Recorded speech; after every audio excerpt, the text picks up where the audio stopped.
Hello दोस्तों, कैसे हैं आप लोग। मैं आपका दोस्त प्रवीण एक बार फिर हाजिर हूँ सकारात्मक कहानियों की श्रृंखला में एक नई कहानी के साथ। दोस्तों, इस कहानी को सुनने में आपके कुछ मिनट अवश्य लगेंगे, लेकिन मुझे यकीन है कि कहानी सुनकर आपका मन अवश्य प्रसन्न हो जाएगा।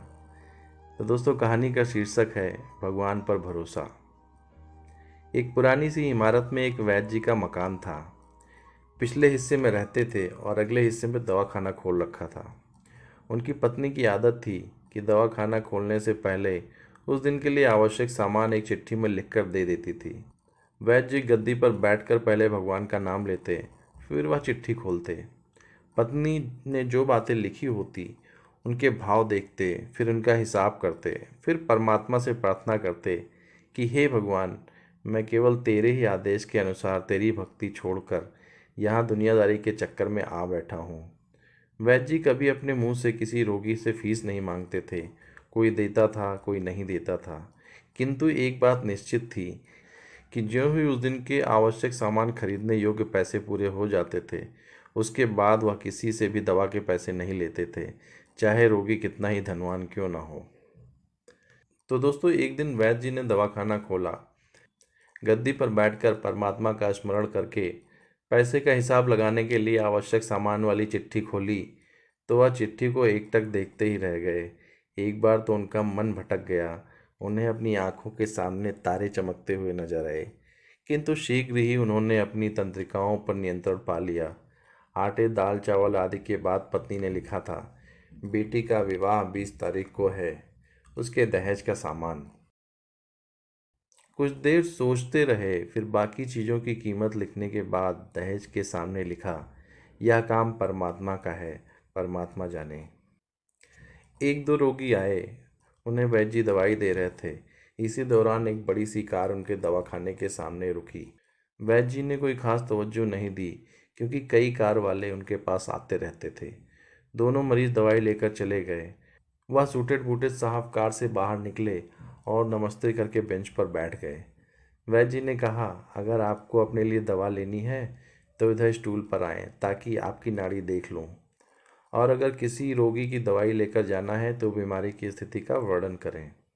वह साहब कहने लगे, वैद्य जी, आपने मुझे पहचाना नहीं। मेरा नाम कृष्णलाल है, लेकिन आप मुझे पहचान भी कैसे सकते हैं, क्योंकि मैं 15-16 साल बाद आपके दवाखाने पर आया हूँ। आपको पिछली मुलाकात का हाल सुनाता हूँ, फिर आपको सारी बात याद आ जाएगी। जब मैं पहली बार यहाँ आया था तो मैं खुद नहीं आया था, अपितु ईश्वर मुझे आपके पास लेकर आए थे, क्योंकि ईश्वर ने मुझ पर कृपा की थी और वह मेरा घर आबाद करना चाहते थे। हुआ इस तरह था कि मैं कार से अपने पैतृक घर जा रहा था। बिल्कुल आपके दवाखाने के सामने हमारी कार पंचर हो गई। ड्राइवर कार का पहिया उतार कर पंचर लगवाने गया था। आपने देखा कि गर्मी में मैं कार के पास खड़ा था, तो आप मेरे पास आए और दवाखाने की ओर इशारा किया और कहा कि इधर आकर कुर्सी पर बैठ जाएं। अब अंधे को क्या चाहिए थी, दो आंखें, और मैं कुर्सी पर आकर बैठ गया। ड्राइवर ने कुछ ज़्यादा ही देर लगा दी थी। एक छोटी सी बच्ची भी यहाँ आपकी मेज के पास खड़ी थी और बार बार कह रही थी, चलो ना बाबा, मुझे भूख लगी है। आप उससे कह रहे थे कि बेटी थोड़ा धीरज रखो, चलते हैं। मैंने ये सोचा कि आप मेरे कारण ही इतनी देर से यहाँ पर बैठे हैं और खाना खाने नहीं जा पा रहे हैं, तो मुझे कोई दवाई खरीद लेनी चाहिए, ताकि आप मेरे बैठने का भार महसूस ना करें। मैंने कहा, वैद्य जी, मैं पिछले 5-6 साल से इंग्लैंड में रहकर कारोबार कर रहा हूँ। इंग्लैंड जाने से पहले मेरी शादी हो गई थी, लेकिन अब तक बच्चे के सुख से वंचित हूँ। यहाँ भी इलाज कराया और वहाँ इंग्लैंड में भी, लेकिन किस्मत ने निराशा के सिवा कुछ नहीं दिया। आपने कहा था मेरे भाई, भगवान से निराश ना हो। याद रखो कि उसके कोष में किसी चीज़ की कोई कमी नहीं है। आस, दौलत, धन, इज्जत, सुख दुख, जीवन मृत्यु, सब कुछ उसी के हाथ में है। यह किसी वैद्य या डॉक्टर के हाथ में नहीं होता, और ना ही किसी दवा में होता है। जो कुछ होना होता है वह सब भगवान के आदेश से होता है।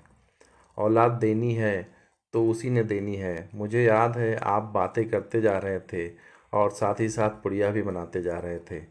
सभी दवा आपने दो भागों में विभाजित कर दो अलग अलग लिफाफों में डाली थी। फिर मुझसे पूछकर आपने एक लिफाफे पर मेरा और दूसरे पर मेरी पत्नी का नाम लिखकर दवा उपयोग करने का तरीका बताया था। मैंने तब बेदिली से वह दवाई ले ली थी, क्योंकि मैं सिर्फ कुछ पैसे आपको देना चाहता था। लेकिन जब दवा लेने के बाद मैंने पैसे पूछे तो आपने कहा था बस ठीक है। मैंने जोर डाला तो आपने कहा कि आज का खाता बंद हो गया है। मैंने कहा मुझे आपकी बात समझ में नहीं आई। इसी दौरान वहाँ पर एक आदमी आया। उसने हमारी चर्चा सुनकर मुझे बताया कि खाता बंद होने का मतलब है कि आज के घरेलू सामान के खर्च के लिए जितनी राशि वैद्य जी ने भगवान से मांगी थी, वह राशि उन्हें ईश्वर ने दे दी है। अधिक पैसे वे नहीं ले सकते। मैं कुछ हैरान हुआ और दिल ही दिल में थोड़ा लज्जित भी कि मेरे विचार कितने निम्न थे और यह सरल चित्त वैद्य कितना महान है। मैंने जब घर जाकर पत्नी को औषधि दिखाई और सारी बात बताई तो उसके मुंह से निकला, वो इंसान नहीं कोई देवता है और इसकी दी हुई दवा ही हमारे मन की मुराद पूरी करने का कारण बनेगी। आज मेरे घर में दो फूल खिले हुए हैं। हम दोनों पति पत्नी हर समय आपके लिए प्रार्थना करते रहते हैं।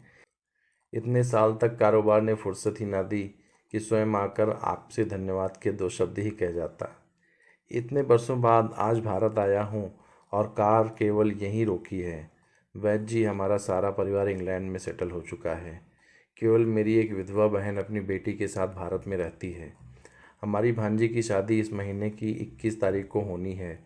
ना जाने क्यों जब जब मैं अपनी भांजी के ब्याह के लिए कोई सामान खरीदता था तो मेरी आंखों के सामने आपकी वह छोटी सी बेटी भी आ जाती थी और हर सामान मैं दोहरा खरीद लेता था।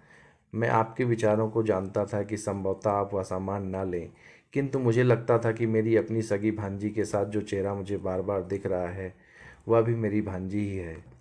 मुझे लगता था कि ईश्वर ने इस भांजी के विवाह के साथ साथ मुझे दूसरी भांजी के विवाह की भी जिम्मेदारी दी है। वैद्य जी की आंखें आश्चर्य से खुली की खुली रह गई और वह बहुत धीमी आवाज़ में बोले, कृष्णलाल जी, आप जो कुछ कह रहे हैं मुझे समझ में नहीं आ रहा कि ईश्वर की क्या माया है। आप मेरी श्रीमती के हाथ की लिखी हुई यह चिट्ठी देखिए। और वैद्य जी ने चिट्ठी खोलकर कृष्णलाल जी को पकड़ा दी। वहाँ उपस्थित सभी यह देखकर हैरान रह गए कि दहेज का सामान के सामने लिखा हुआ था, यह काम परमात्मा का है, परमात्मा जाने। कांपती सी आवाज़ में वैद्य जी बोले, कृष्णलाल जी, विश्वास कीजिए, आज तक कभी ऐसा नहीं हुआ कि मेरी पत्नी ने चिट्ठी पर आवश्यकता लिखी हो और भगवान ने उसी दिन उसकी व्यवस्था ना कर दी हो। आपकी बातें सुनकर तो यह लगता है कि भगवान को पता होता है कि किस दिन मेरी श्रीमती क्या लिखने वाली है, अन्यथा आपसे इतने दिन पहले ही सामान खरीदना आरंभ न करवा दिया होता परमात्मा ने। वाह भगवान वाह, तू महान है, तू दयावान है। मैं हैरान हूँ कि वह कैसे अपने रंग दिखाता है। वैद्य जी ने आगे कहा, एक ही पाठ पढ़ा है कि सुबह परमात्मा का आभार करो, शाम को अच्छा दिन गुजारने का आभार करो, खाते समय उसका आभार करो, सोते समय उसका आभार करो। प्रभु जी जो करते हैं सब अच्छे के लिए करते हैं।